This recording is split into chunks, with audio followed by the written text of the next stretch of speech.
Hey everybody, welcome to this weekly update.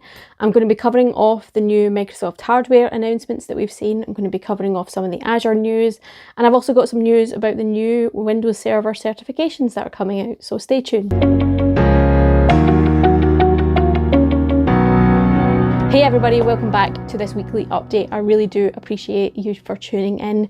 If you haven't already, please do hit subscribe on my YouTube channel. Your support is appreciated, and I am trying to get some new content released, so definitely worth hitting that subscribe button hopefully. And if you enjoy this video, please do hit like. It really helps me and it helps the video get shared with others as well. Now, as I said, I'm going to be covering off quite a bit of Azure news and Microsoft news this week because there has been some exciting things happen. We've had Microsoft release some new hardware, so there's been a bunch of new hardware announced this week. So we've had the new Surface Pro 8, Surface Go 3. We've also had the Surface Laptop Studio, which is a very exciting combination of the Surface Studio, Surface Laptop, Surface Book, functionality and features that we all love and have all been looking for in this one device. It is rumoured that this new device is going to be the end of the Surface Book range. Now, Microsoft haven't officially said that, but the journalists that have been covering this hardware announcement and have been talking to the Microsoft press people have basically said that this could potentially be the end of the Surface Book range with the new Surface Laptop Studio range. So that's a bit disappointing because I do love my Surface Book and I do love those devices, but hey ho, this Surface Laptop Studio does look pretty cool.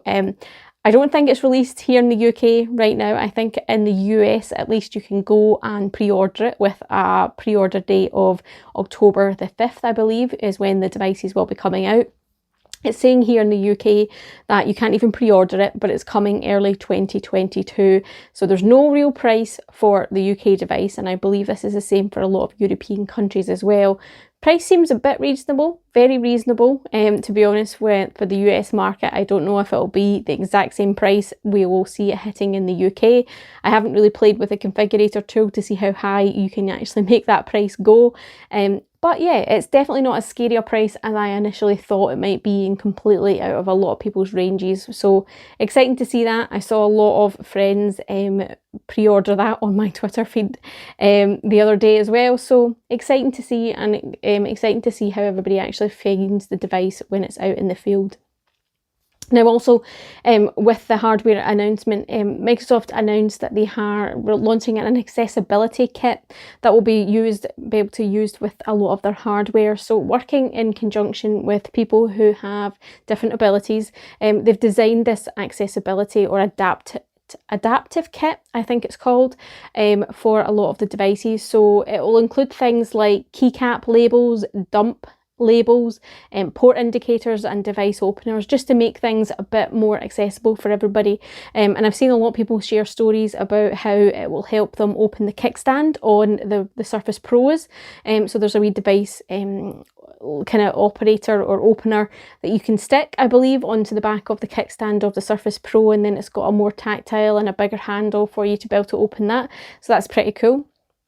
And I think some of the keycap kind of labels will help you be able to put these on the keys, and they'll be raised or they'll have a different kind of feeling and texture or colour to them again. So lots of exciting news around that as well. I think lots of people are a bit upset, maybe is the right word, that Microsoft are going to be charging, I think it's $15 US for this kind of kit, and they're saying it should be thrown in free with the hardware. I can completely understand why Microsoft are charging. You know, they have a business to run, obviously. But again, it would be nice to see this potentially being included in their hardware range as well. But maybe we'll get to that in the next iteration, etc. So, but exciting moves, and it's definitely a move in the right direction from what I'm seeing and what I'm hearing on Twitter and things like that. So exciting stuff. Hit me up in the comments if you are going to be ordering a new Surface device, if you've already announced, if you've already hit that pre-order as well. I see a lot of people saying that they are excited about the Surface Duo 2, the second version of the Surface phone. I'm not a big fan of the opening kind of flap things, the book type phone. It's not something for me, to be quite honest. I would like to see it in a shop before I committed 100% to saying it's not entirely for me.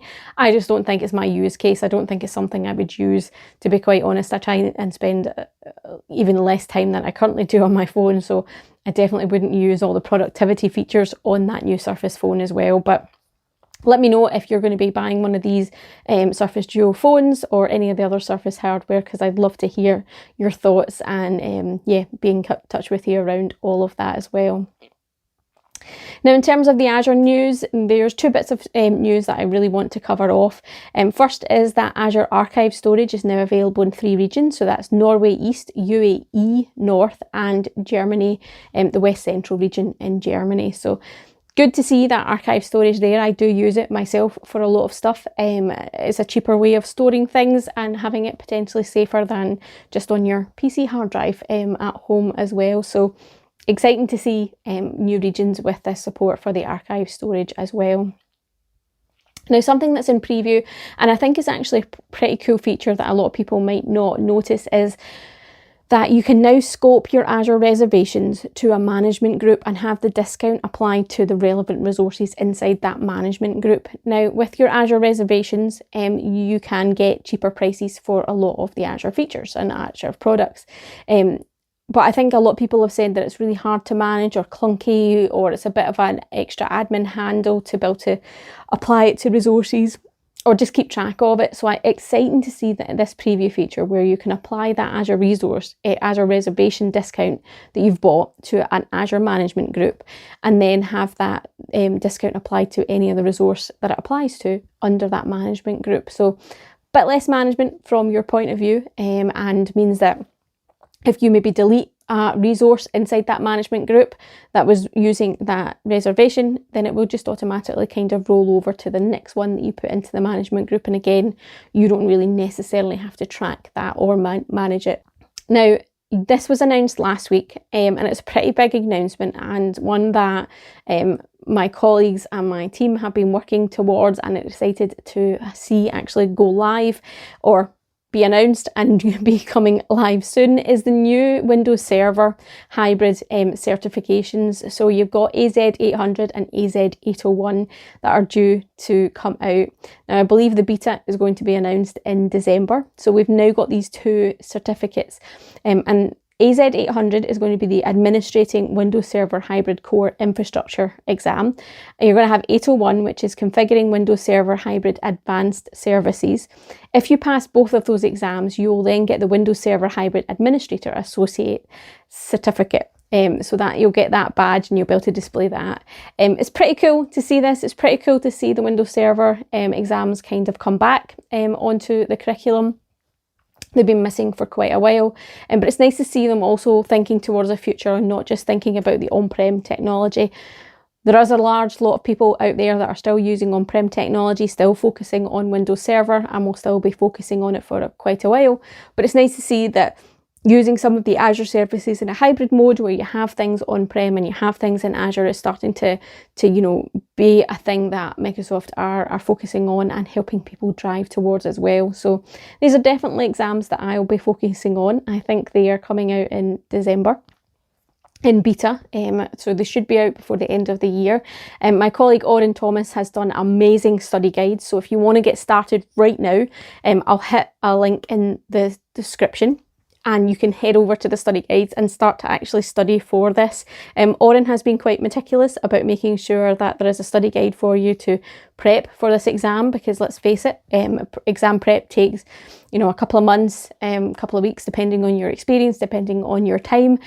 So he's prepared materials for you to go and study right now, so that when the exams go into beta, you can hit the go button and you can sit that exam and you're prepared ahead of time. Oren's been quite instrumental in making sure that the right documentation, the right information to pass this exam, hopefully successfully, is there in the back end as well. So like I said, if you want to figure out how to study for this exam, then I will be posting a link in the description. Also, in this week's news, I am actually delivering my very first conference keynote. So I am keynote speaker for Scenic City Summit this afternoon. So if you're watching this video when it goes out, 1 p.m, 1:30 p.m. UK time on Friday, the 24th of September, I am keynoting at Scenic City Summit. Can't speak. Hopefully I'll get my teeth in by the time I'm keynoting. But very excited about this. First time as a keynote speaker, so I am honoured that they have asked me, and hopefully everybody will enjoy the session. And yeah, if you tune into the Scenic City Summit, then yeah, let me know what you think of the session or the conference. I'd love to hear from you, but yeah, that's me. Thank you so much for tuning in. Like I said, don't forget to hit that subscribe and like button, and I will catch you in my next video.